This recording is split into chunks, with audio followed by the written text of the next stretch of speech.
Setelah menu pelanggan, kita masuk di sini ada menu kontak. Kontak ini adalah tambahan PIC. Jadi kalau kita sudah punya informasi mengenai nama customer, contoh di sini nama customer pelanggan baru, kemudian kita mau menambahkan PIC pada perusahaan pelanggan baru, itu kita bisa input di sini.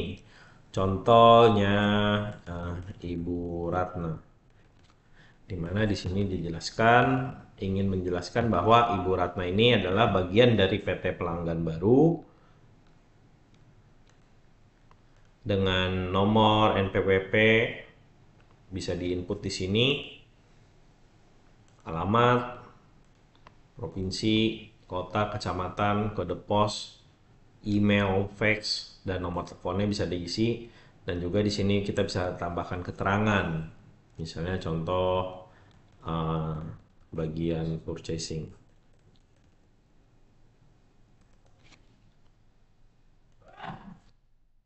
Ya, klik simpan, kemudian daftar kontak akan terbuat di sini.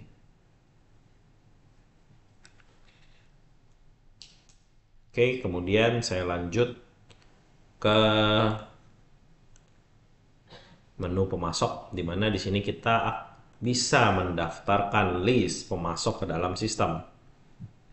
Contohnya sama seperti di master pelanggan.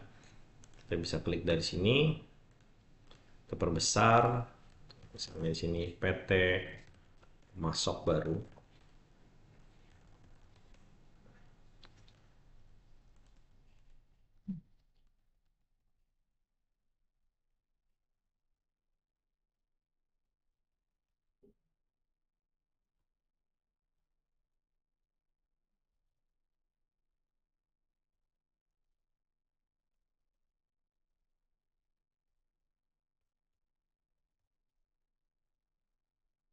Kita bisa input beberapa informasi yang ingin kita input atau record ke dalamnya. Bisa dilihat seperti di sini. Kemudian sama di sini ada PIC, ada informasi NPWP yang dapat kita masukkan, ada settingan pembelian yang dapat di setting di sini, dan juga perkiraan atau accountingnya.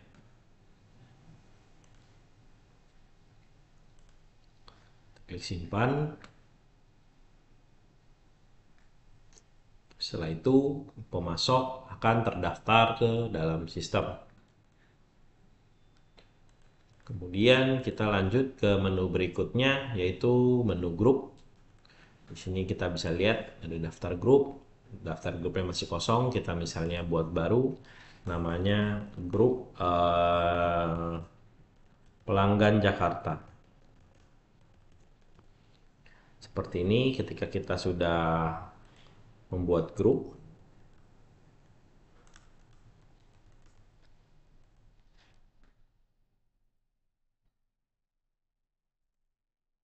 Kemudian kita bisa menggunakan grup tersebut di daftar pelanggan. Kita cukup masuk ke daftar pelanggannya, kemudian kita klik edit di sini.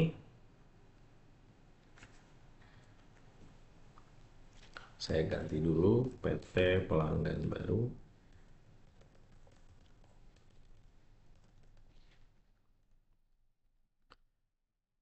Kemudian di bagian bawah sini ada pilihan grup pelanggan Jakarta. Saya bisa klik simpan. Jadi di sini kita ingin mengklasifikasi pelanggan berdasarkan grupnya. Kalau kita lihat di sini ada informasi grup tampil, yaitu grup pelanggan Jakarta. Misalnya di sini sudah ada pelanggan yang terdaftar dengan nama Bayu. Oke, saya coba perbaiki.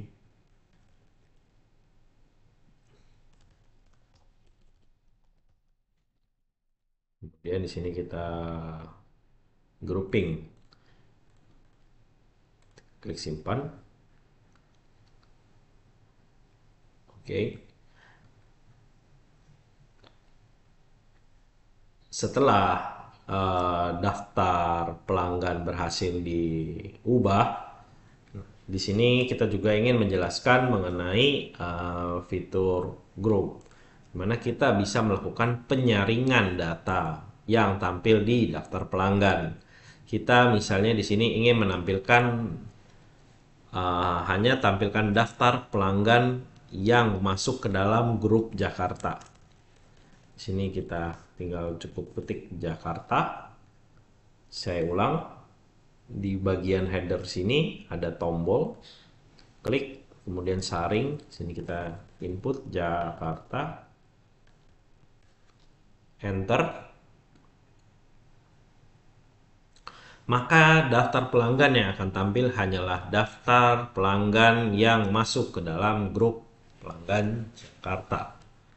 Kemudian di sini ada fitur unduh, di mana kita bisa melakukan unduh atau mengambil data dari daftar pelanggan ke dalam bentuk Excel maupun ke dalam bentuk PDF.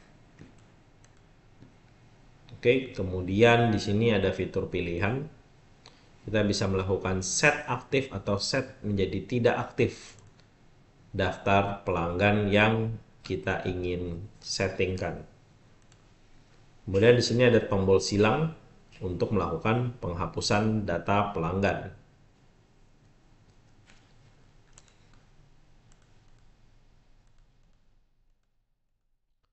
Kemudian kita lanjut ke sub menu barang. Di mana sub menu barang, kita masuk dulu ke dalam menu daftar barangnya. Di sini sudah ada beberapa barang, yaitu ada 9 barang terdaftar ke dalam sistem demo tersebut. Kita coba melakukan penambahan barang baru.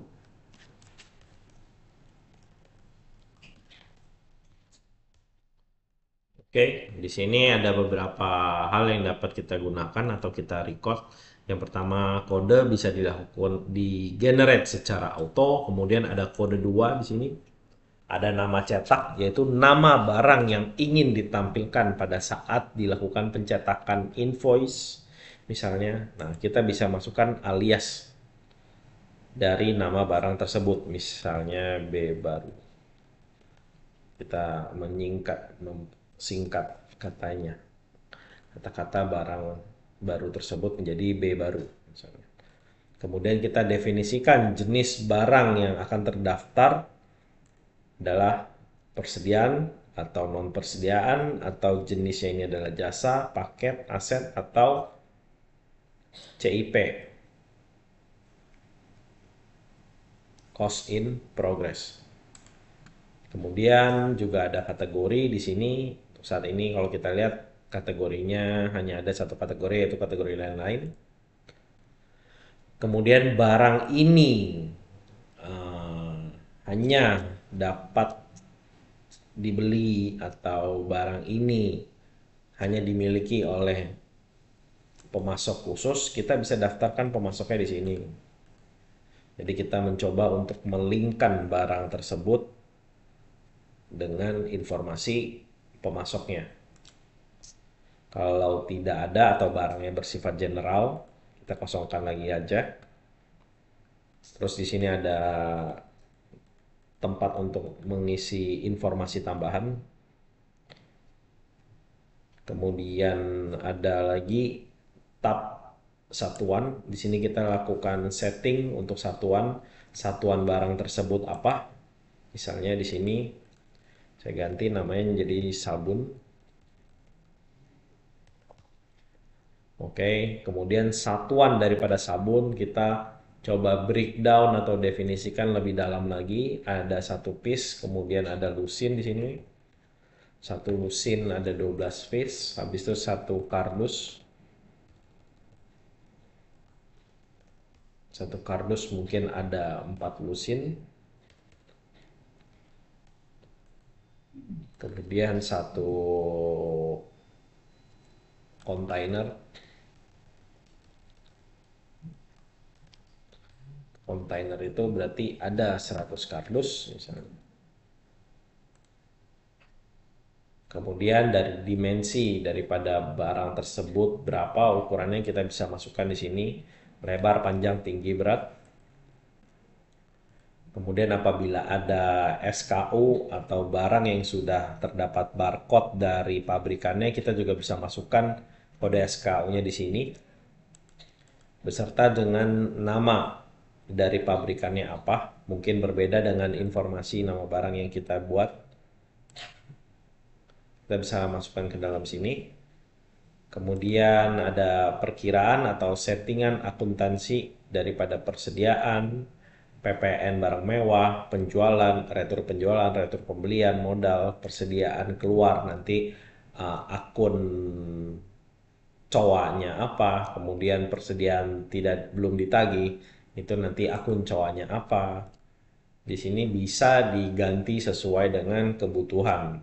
Namun, apabila akuntansinya ingin dijalankan secara standar atau mengikuti settingan yang ada di Zono, cukup diabaikan saja menu ini, tinggal langsung ikut aja by default. Seperti ini juga untuk data pajaknya. Apakah barang ini adalah barang PPN atau barang ini bukan barang PPN. Kemudian kita juga bisa masukkan gambar daripada barang tersebut. Kita tinggal klik unggah, masuk, pilih foto, dan kemudian kita tinggal upload. Kemudian ada juga settingan barang di sini, yaitu settingan untuk pengingat stok. Misalnya, stok kalau sudah mendekati 5 tandanya stoknya sudah tinggal sedikit. Atau stok misalnya kalau quantity atau persediaannya itu jumlahnya 100 tandanya stok tersebut sudah cukup atau sudah banyak. Kemudian batas pemesanan, minimal pemesanan. Misalnya untuk minimal pesan sabun ini adalah berapa piece atau berapa lusin, berapa kardus atau berapa kontainer. Dan juga maksimal. Di sini ada settingannya juga. Kemudian ada informasi harga acuan yang dapat kita masukkan di sini. Kemudian kita bisa langsung klik simpan untuk memasukkan data barang yang baru kita buat ke dalam sistem. Setelah barang berhasil terbuat, akan muncul di sini.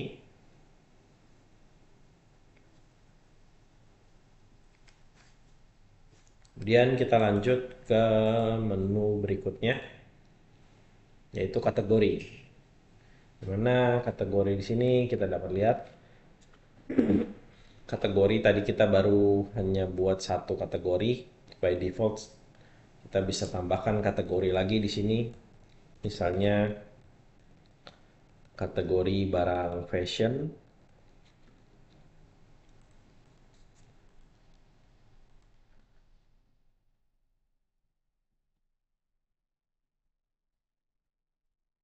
Kemudian kategori barang pangan.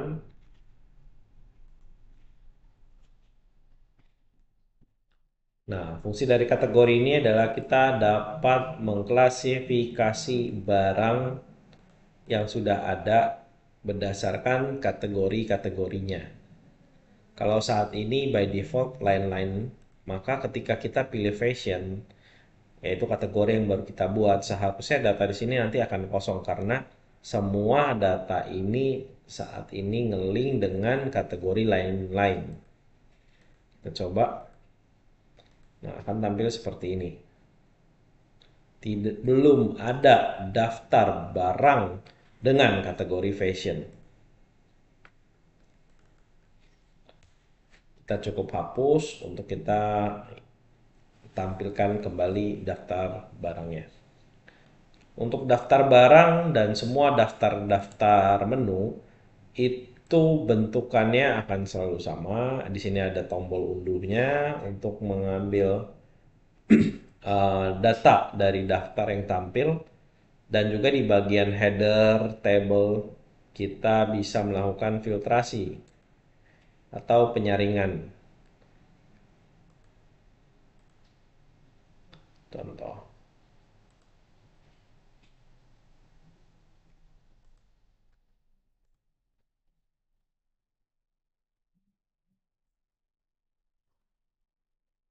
Selesai dari kategori, kita masuk ke dalam menu ubah harga jual atau kita ingin men-settingkan harga jual.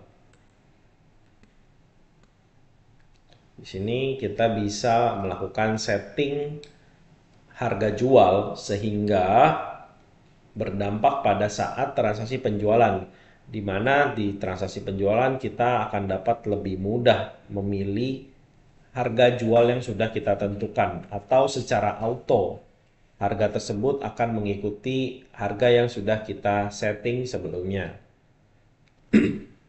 Cara men-setting harga jual ini kita bisa langsung spesifik pilih barang yang ingin kita set harganya, atau kita bisa pilih kategorinya.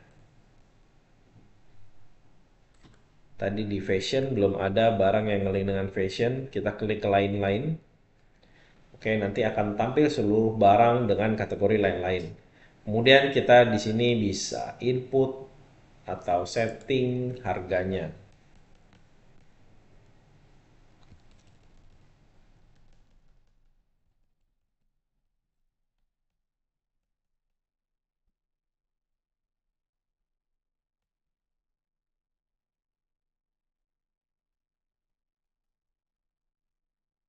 Demonstrasi saya akan coba daftarkan harga jual dari semua barang yang ada dalam sistem ini dengan harga yang sama, yaitu 1.900.000 untuk ecer, 2 juta untuk grosir.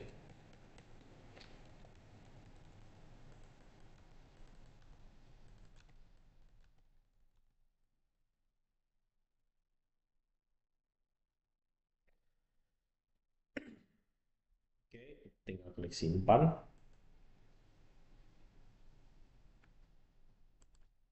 Setelah kita selesai klik simpan, kita tutup dan kita coba buka kembali harga jualnya. Oke, harga sudah terdaftar di masing-masing barang dan juga di masing-masing pricing atau harga jual.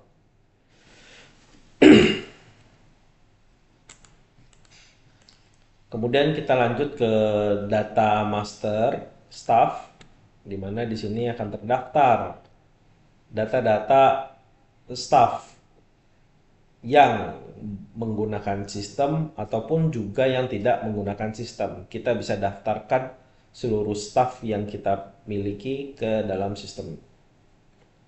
Tinggal klik baru di sini, nanti muncul informasinya. Ada informasi data umum, data KTP dari staff tersebut, telepon, email, akses login apabila staff tersebut diberikan akses login. Kita tinggal tentukan dulu untuk username dan password awal untuk si pengguna atau staff kita. Kemudian kita bisa input informasi tanggal bergabung, tanggal berhenti.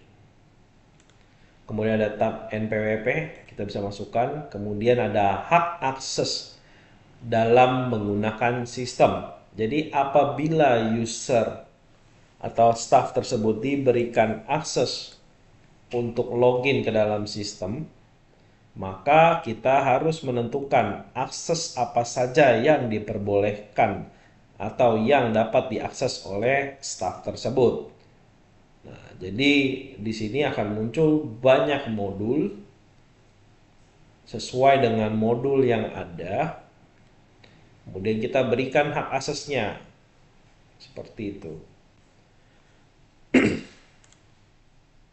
Kemudian ada tab cabang di sini, yaitu fitur untuk membatasi akses cabang daripada staf yang berkaitan.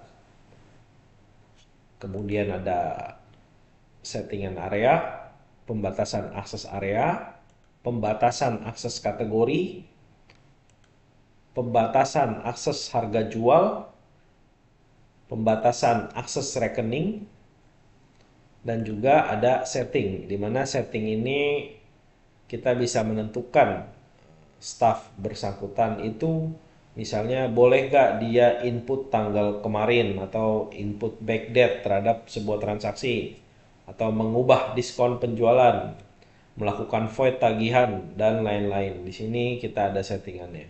Tinggal di setting saja, di set iya atau tidak, boleh atau tidak boleh.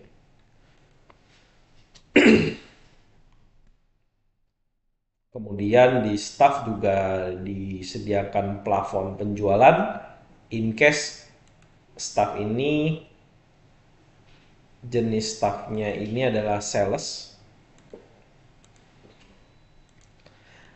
Biasanya kan sales yang akan membuka orderan. Namun kita ingin membatasi sales tersebut. Apabila sales itu banyak membuat orderan tapi semua orderannya itu kredit, maka kita batasi. Di sini sales hanya bisa buat sebuah nota dengan total piutang 1 juta misalnya, atau berdasarkan lewat tempo, atau berdasarkan dengan nota yang belum lunas, seperti itu.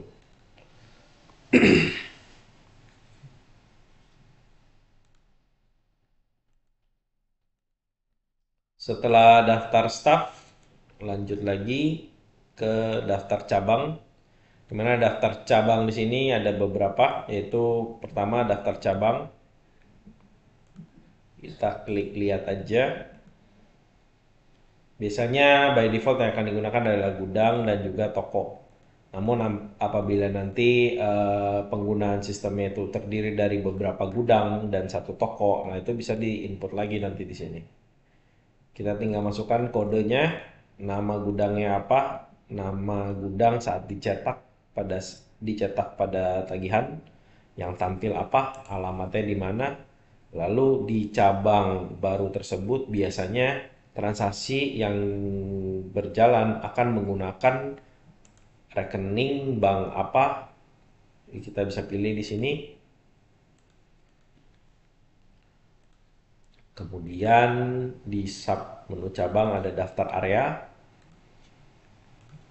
sama seperti cabang. Saya skip aja. Kemudian lanjut dengan daftar departemen. Daftar departemen di sini gitu kita bisa input.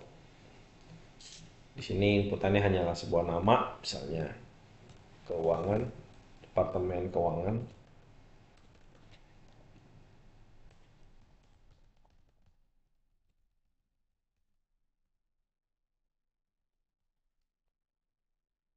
Tentukan cabang di departemen mana, kemudian tinggal klik simpan, seperti ini. Masuk lagi ke dalam sub menu berikutnya, yaitu lain-lain, di mana lain-lain ini tersedia jenis harga yang tadi, jenis harga ecer, grosir. Kemudian kita mau tambahin lagi harga jual, jenis harga jual baru, misalnya member, non member, itu bisa masuk sini. Kemudian di daftar termin pembayaran daripada masing-masing transaksi, itu di sini kita sediakan 3 master: cash on delivery, kontan langsung dibayar tunai, dan juga kredit. Kemudian ada lagi daftar pajak di sini. Kita bisa mendaftarkan sebuah daftar pajak. Misalnya tipe pajaknya kita pilih dulu. Tipe pajak penghasilan pasal 23, PPh 23. Kemudian tipe PPh-nya apa? Bentuknya royalti atau jasa teknik. Persentase PPh-nya berapa? Kemudian akunnya apa? Kita bisa tentukan di sini.